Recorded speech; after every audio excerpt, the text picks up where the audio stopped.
بسم اللہ الرحمن الرحیم۔ حضرت ابن مسعود رضی اللہ تعالیٰ عنہ سے روایت ہے کہ رسول اللہ صلی اللہ علیہ وسلم نے فرمایا، سب سے آخر میں جنت میں داخل ہونے والا آدمی وہ ہوگا جو ایک بار چلے گا اور ایک بار منہ کے بل گرے گا اور ایک بار آگ اسے جھلسائے گی۔ جب وہ اس آگ سے گزر جائے گا تو وہ اس کی طرف مڑ کر دیکھ کر کہے گا، بابرکت ہے وہ ذات جس نے مجھے تجھ سے بچا لیا اور اللہ نے مجھے وہ چیز عطا فرما دی جو اس نے اگلوں اور پچھلوں میں سے کسی کو عطا نہیں فرمائی۔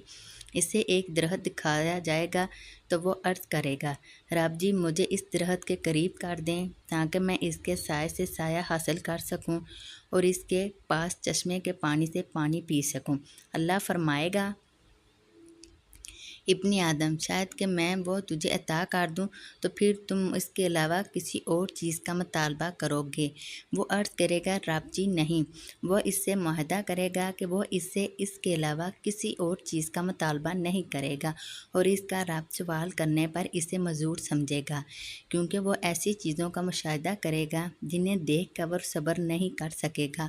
وہ اس کو اس درخت کے قریب کر دے گا تو وہ اس کے سائے سے سایہ حاصل کرے گا اور اس کے چشمے سے پانی پیے گا۔ پھر اسے ایک اور درخت دکھایا جائے گا جو پہلے سے بھی کہیں زیادہ خوبصورت ہوگا۔ وہ عرض کرے گا، رب جی مجھے اس درخت کے قریب کر دیں تاکہ میں اس کے چشمے کے پانی سے پانی پی سکوں اور اس کے سائے سے سایہ حاصل کر سکوں اور میں اس کے علاوہ تجھ سے اور کوئی چیز نہیں مانگوں گا۔ وہ فرمائے گا، ابن آدم کیا تو نے مجھ سے وعدہ نہیں کیا تھا کہ تو اس کے علاوہ مجھ سے کوئی اور چیز نہیں مانگے گا؟ اور وہ فرمائے گا، ہو سکتا ہے کہ میں تجھے اس کے قریب کر دوں تو پھر تم مجھ سے اس کے علاوہ کوئی اور چیز مانگ لے۔ وہ اس سے اس کے علاوہ کوئی اور چیز نہ مانگنے کا وعدہ کر لے گا، جبکہ اس کا رب اسے دوبارہ سوال کرنے پر معذور سمجھے گا، کیونکہ وہ ایسی نعمتوں کا مشاہدہ کرے گا جنہیں دیکھ کر اس کا پیمانہ صبر لبریز ہو جائے گا۔ وہ اس کو اس کے قریب کر دے گا تو وہ اس کے سائے سے سایہ حاصل کرے گا اور اس کے چشمے کے پانی سے پانی پیے گا۔ پھر جنت کے دروازے پر اسے ایک اور درخت دکھایا جائے گا جو سابقہ دونوں درختوں سے کہیں زیادہ خوبصورت ہوگا۔ یہ عرض کرے گا، رب جی مجھے اس درخت کے قریب کر دیں تاکہ میں اس کے سائے سے سایہ حاصل کر سکوں اور اس کے چشمے کے پانی سے پانی پیوں، پھر میں اس کے علاوہ تجھ سے کوئی سوال نہیں کروں گا۔ وہ فرمائے گا، ابن آدم کیا تو نے مجھ سے معاہدہ نہیں کیا تھا کہ تو اس کے علاوہ مجھ سے کوئی اور چیز نہیں مانگے گا؟ وہ عرض کرے گا، رب جی بالکل ٹھیک ہے، بس یہ پورا فرما دیں، میں اس کے علاوہ کوئی اور سوال نہیں کروں گا۔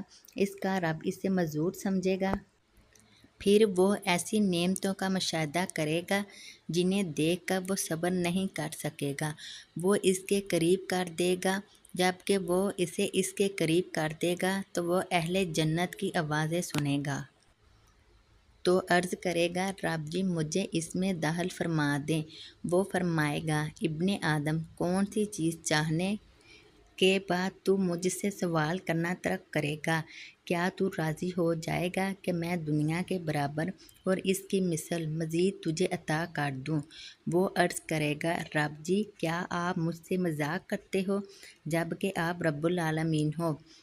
حضرت ابن مسعود رضی اللہ تعالیٰ عنہ ہنس دیے اور فرمایا، کیا تم مجھ سے سوال نہیں کرو گے کہ میں کس وجہ سے ہنس رہا ہوں؟ انہوں نے پوچھا کہ آپ کیوں ہنس رہے ہیں؟ انہوں نے فرمایا، اسی طرح رسول اللہ صلی اللہ علیہ وسلم بھی ہنسے تھے۔ اس پر صحابہ رضی اللہ تعالیٰ عنہ نے عرض کیا تھا، اللہ کے رسول آپ کس وجہ سے ہنس رہے ہیں؟ آپ صلی اللہ علیہ وسلم نے فرمایا، رب العالمین کے ہنسنے کی وجہ سے، جب اس نے کہا تھا، کیا تو مجھ سے مذاق کرتا ہے جبکہ تو رب العالمین ہے؟ وہ فرمائے گا، میں تجھ سے مذاق نہیں کرتا بلکہ میں جو چاہوں اس کے کرنے پر قادر ہوں۔